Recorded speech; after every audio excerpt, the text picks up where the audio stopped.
Everyone, I really hope you are doing great. आज हम लोग एक बहुत ही लैंडमार्क जजमेंट को डिस्कस करेंगे जो कि सुप्रीम कोर्ट का है और बुलडोजर जस्टिस, जैसा कि आपको ये वर्ड बहुत दिन से सुनने में आ रहा होगा।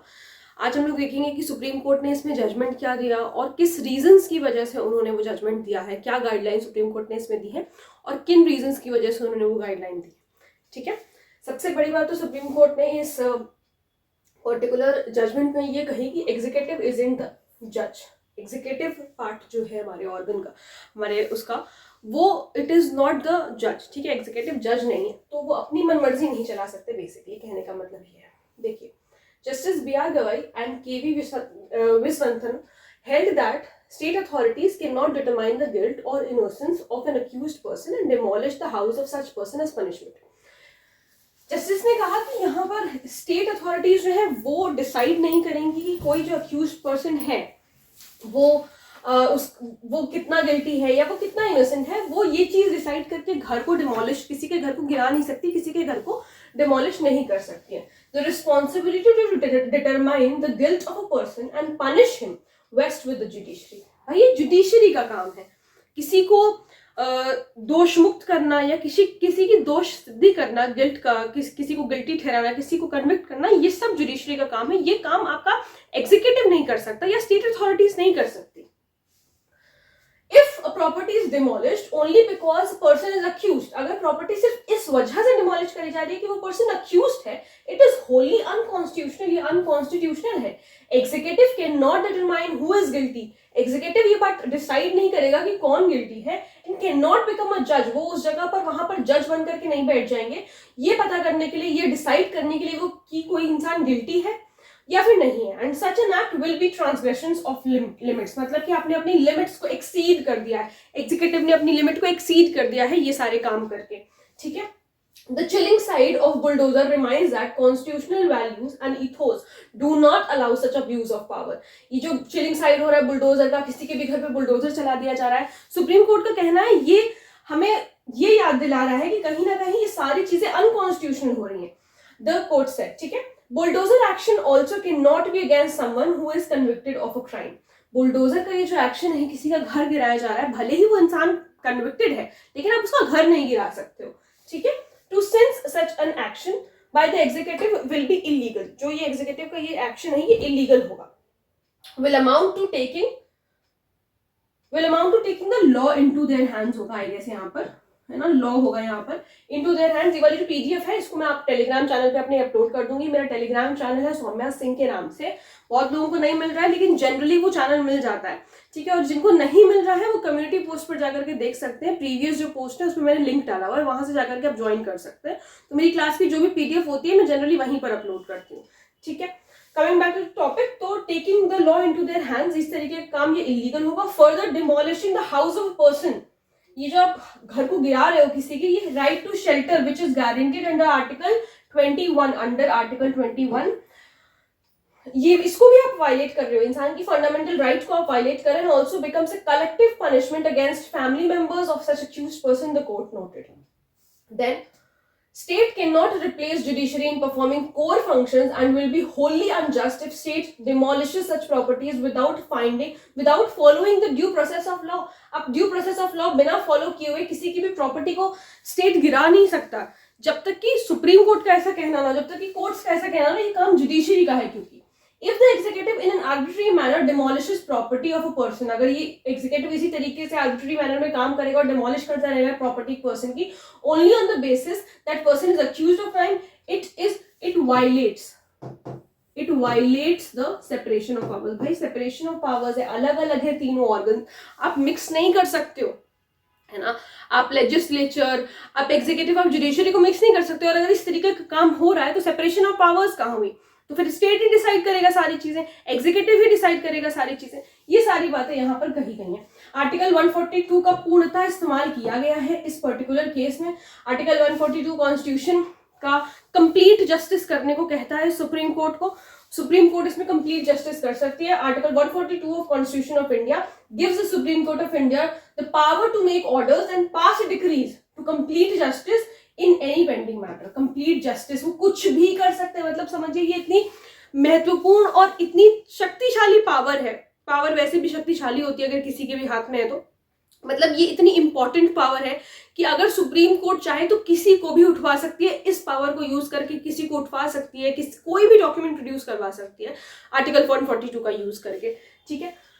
फिर उसके बाद आपके पास है कुछ गाइडलाइंस जो कि सुप्रीम कोर्ट ने दी है इस पर्टिकुलर केस में, जो कुछ पता हो चाहे ना पता हो ये जरूर पता होना चाहिए। कह रहा है if the order of demolition is passed then time has to be given to appeal this order. समय दीजिए कि अगला बंदा जिसका घर है वो अपील तो कर पाए उस चीज के लिए, पहली बात ये। दूसरी बात, no demolition is permissible without show cause notice.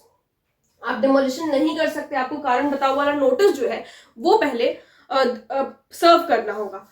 फिर उसके बाद क्या है, notice is to be send by the registered post. Registered post से भेजा जाएगा to the building owner and pasted outside the structure, और उनके स्ट्रक्चर के बाहर भी लगाया जाएगा, that is proposed to be demolished. Show cause notice क्या होता है, बेसिकली जिसका घर डिमोलिश होने की बात करी जा रही है उसको एक नोटिस भेजा जाएगा, शो कॉज नोटिस, कि आप ये बताइए, वो जो ओनर है उस घर का वो ये बताएगा कि क्यों आपका घर डिमोलिश ना किया जाए, ठीक। एटलीस्ट 15 डेज, ये बहुत इंपॉर्टेंट बात है कि 15 दिन का टाइम देना है उसे, at least 15 days from the date of notice and 7 days after the date of after the notice is served must be given before any further action is given। action is taken होगा, यहाँ पर action is taken होगा, ठीक है। तो क्या याद रखना है आपको, मैं याद रखने को इसलिए बोल रही हूँ क्योंकि ये सारी चीजें अगर ऐसे का टॉपिक वगैरह आता है तो आप उसमें आराम से लिख सकते हैं। तो यहाँ पर टेकन होगा, ना कि before any further action is taken, ठीक। देखिए फिर से एक बार बात करेंगे ये वाले पॉइंट की। हम लोग कह रहे कोई भी डिमोलिशन परमिसिबल नहीं है, परमिशन हम नहीं दे रहे हैं बगैर अगर शो कॉज नोटिस के आपने ऐसा किया, और ये आपको एटलीस्ट 15 दिन का टाइम देना है नोटिस से, और उस नोटिस के बाद जो है आप 7 दिन बाद जो है आप कोई फर्दर एक्शन ले सकते हैं। जब नोटिस सर्व कर दिया गया है, तब 7 दिन बाद आप कोई फर्दर एक्शन ले सकते हैं। Notice shall contain the details of the nature of violations, की आप किस वजह से उस पर्टिकुलर घर को डिमोलिश करना चाहते हैं, क्या ऐसा वायलेट किया है, ये सारी बातें उसमें मेंशन होंगी। That led to the authorities to propose demolition, the date on which a personal hearing for the effect party is fixed and before whom which authority it is fixed, ठीक है। दूसरी बात क्या है, फोर्थ पॉइंट क्या है, after the notice is served, जब notice serve कर दिया गया है, intimation of the proposed action is to be sent to the collector और district magistrate। ये जो है कलेक्टर या डिस्ट्रिक्ट मजिस्ट्रेट को भेजा जाएगा। फिर उसके बाद collector and DM are to appoint nodal officers, फिर ये नोडल ऑफिसर्स को अपॉइंट करेंगे जो कि इंचार्ज होंगे डिमोलिशन के etcetera of municipal buildings. Then a designated digital portal is to be provided, एक डेजिग्नेटेड डिजिटल पोर्टल जो है प्रोवाइड किया जाएगा जहां पे ये सारी डिटेल्स वगैरह मेंशन करी जाएंगी इस नोटिस की और क्या ऑर्डर पास किया गया है, ठीक। फिर उसके बाद after personal hearing before the concern authority, जब पर्सनल हियरिंग हो जाए, मिनट्स शैल बी रिकॉर्डेड, उसको जो है रिकॉर्ड किया जाएगा। Once a final order is pass, जब एक फाइनल ऑर्डर पास कर दिया गया, it should answer if offence of constructing the unauthorised structure is compoundable, क्या ये कंपाउंडेबल है, इसको कंपाउंड कर सकते हैं, अगर कंपाउंड कर सकते हैं तो उसको कंपाउंड कर दिया जाएगा। ये एक्सट्रीम स्टेप डिमोलिशन का लेने की जरूरत नहीं। कंपाउंडेबल का मतलब है कि कॉम्प्रोमाइज हो सकता है, अगर किसी तरीके से थोड़ा बहुत कुछ करके उसको अगर खत्म कर सकते हो तो उसको खत्म कर दो, इतना बड़ा स्टेप लेने की जरूरत नहीं। यही बात आके लिखी है कि only a part of structure, जैसे मान लीजिए बड़ा घर है, उसका कोई एक पार्ट स्ट्रक्चर का, उस पर्टिकुलर स्ट्रक्चर का, उस बिल्डिंग का कोई भी चीज है जिसको डिमोलिश करने की बात हो रही है, इसका इतना ही पार्ट अगर जो है इलीगल आ रहा है, वो ही सिर्फ हटाने से अगर चीजें ठीक हो सकती है तो उतना ही हटा दो। पूरा घर डिमोलिश करने की, पूरा बिल्डिंग डिमोलिश करने की जरूरत नहीं है। वही यहाँ पर बताया है, if only a part of the structure construction is found non compoundable, की नॉन कंपाउंडेबल है, it has to be examined why the extreme step of demolition is the only answer. भाई जब आपको ये पता है कि एक पार्ट है सिर्फ जो नॉन कंपाउंडेबल है, तो इतना बड़ा स्टेप क्यों ले रहे हो, इसका भी रीजन देना पड़ेगा, ठीक। फिर उसके बाद orders pass from determining weather demolition is required shall be displayed on the digital portal. जो भी ऑर्डर्स पास किए गए हैं वो जो है डिजिटल पोर्टल पे डिस्प्ले करे जाएंगे। Opportunity must be given to the owner, owner को अपॉर्चुनिटी दोगे टू डिमोलिश और रिमूव द अनऑथराइज्ड स्ट्रक्चर। भाई खुद से वहां पे जेसीबी लेकर के नहीं पहुंच जाना है, ओनर को आप पहले वो दीजिए कि वो जो है अगर कोई डिमोलिश्ड पार्ट है उसके घर का या कुछ भी है, वो अपने आप से जो है उसको गिरा ले, ठीक है, रिमूव कर ले उस अनऑथराइज स्ट्रक्चर को within 15 days of the order, within 15 days, and only if appellate body has not stayed the order, the steps of demolition shall take place. और अगर ऑर्डर को स्टे नहीं किया गया अपीलेट बॉडी के थ्रू, भाई वो अपील भी तो करने, हम अपील भी तो करने की बात कर रहे हैं, अगर वो अपील कर रहा है, अपीलेट बॉडी ने ये कह दिया, अगर वो अपील कर रहा है ओनर और अपीलेट बॉडी ने ये कह दिया कि हम जो है आपका जो डिमोलिशन हो रहा है वो सही हो रहा है, तो फिर जो है स्टेप लिए जाएंगे डिमोलिशन के लिए. Demolition proceedings are to be videograph, ये वीडियोग्राफ किए जाएंगे, तो video recording is to be preserve, इसको रखा जाएगा. और demolition report is also to be forwarded to the concern municipal commissioner को भी जो है ये पर्टिकुलर डिमोलिशन की रिपोर्ट भेजी जाएगी. अब मोस्ट इंपॉर्टेंट चीज की सुप्रीम कोर्ट की ये जो गाइडलाइंस आई हैं, इसका रीजन क्या था, क्या रीजनिंग दी है सुप्रीम कोर्ट ने इन गाइडलाइंस को इश्यू करते समय, तो इसको समझेंगे पहले. Separation of powers, the verdict stresses separation of power सबसे बड़ा मुद्दा है इस समय कि पावर को सेपरेट रखना है, कोई एक दूसरे के उसमें टांग नहीं अड़ाने जाएगा. The verdict stresses that the judiciary is entrusted with adjudicatory, that is decision making. ये काम जो डिसीजन मेकिंग वाला काम है, किसका घर गिराना है किसका घर नहीं गिराना, ये जुडिशरी का काम है, आप उसमें कुछ नहीं कर सकते.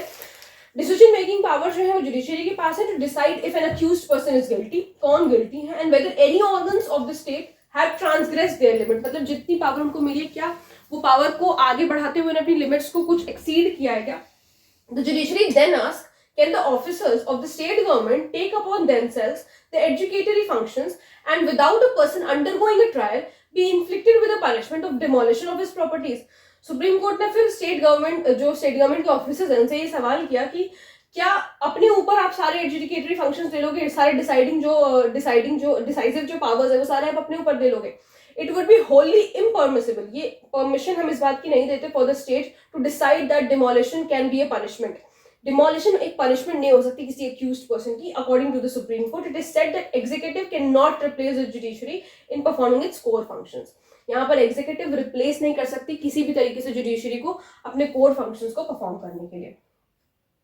पब्लिक ट्रस्ट एंड ट्रांसपेरेंसी भी सुप्रीम कोर्ट का इसमें कहना था, एक और बड़ी रीजनिंग थी. The Supreme Court said public officials must be held accountable for both their actions and inactions. Accountable का मतलब है कि responsible है, ये जो कुछ भी कर रहे हैं या नहीं कर रहे हैं, ये सारी चीजें जो है ये accountable है, बताना पड़ेगा इन्हें. अगर मतलब कुछ अगर होता है तो इन्हें जवाब देना पड़ेगा पब्लिक को. कहने का accountable का मतलब ये होता है. Officials who take the law in their hands and pass demolition orders on the ground that the owner or occupier of the property is accused. भाई ये जो ऑफिशियल्स हैं, जो ऑफिसर्स हैं, ये लॉ को अपने हाथ में ले रहे हैं और ये कह रहे हैं कि ये बंदा अक्यूज है, इस वजह से इसका घर गिरा दिया जाए, should be made accountable for such high handed actions.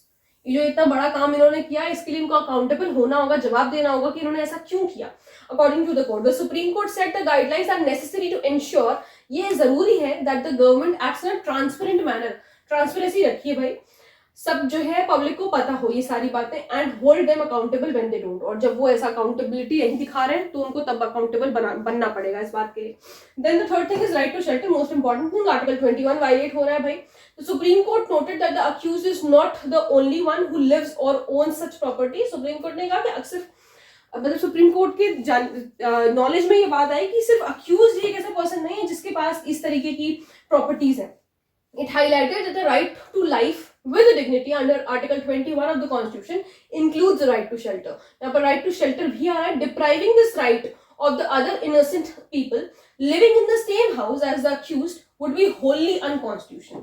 आप सिर्फ उसकी right को आप deprive कर रहे हो, बाकियों को आप कुछ नहीं कह रहे हो, सिर्फ एक की उस पे जो है सारा वो डाल दिया है कि वो accused है. So ये wholly unconstitutional according to the Supreme Court to address cases where the demolished property houses an accused are of accused hoga, but also violates municipal laws as an illegal construction. The Supreme Court laid down a separate test. It said when a particular structure is chosen all of a sudden for demolition, जब एक particular structure को एकदम से आप कहते हो कि demolition इसका होगा, and the rest of the similarly situated structures in the same vicinity का मतलब होता है थोड़े से पास जो उसी की तरह जो similar structures हैं are not even being touched. आप सिर्फ एक स्ट्रक्चर गिरा रहे हो, बल्कि उसके पास उसकी विसिनिटी में जो बाकी सारे स्ट्रक्चर्स हैं वो भी उससे सिमिलर है, तो सारे गिराओ ना, फिर गिराना है तो.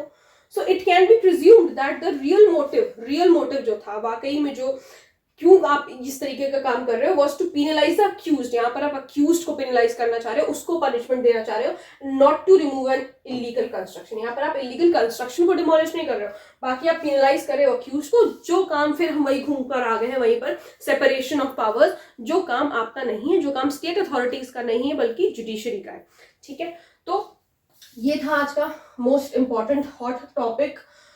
आई होप समझ में आई होंगी सारी चीजें कि किस तरीके से क्या सुप्रीम कोर्ट ने जजमेंट दिया, क्या क्या चीजों की रीजनिंग थी।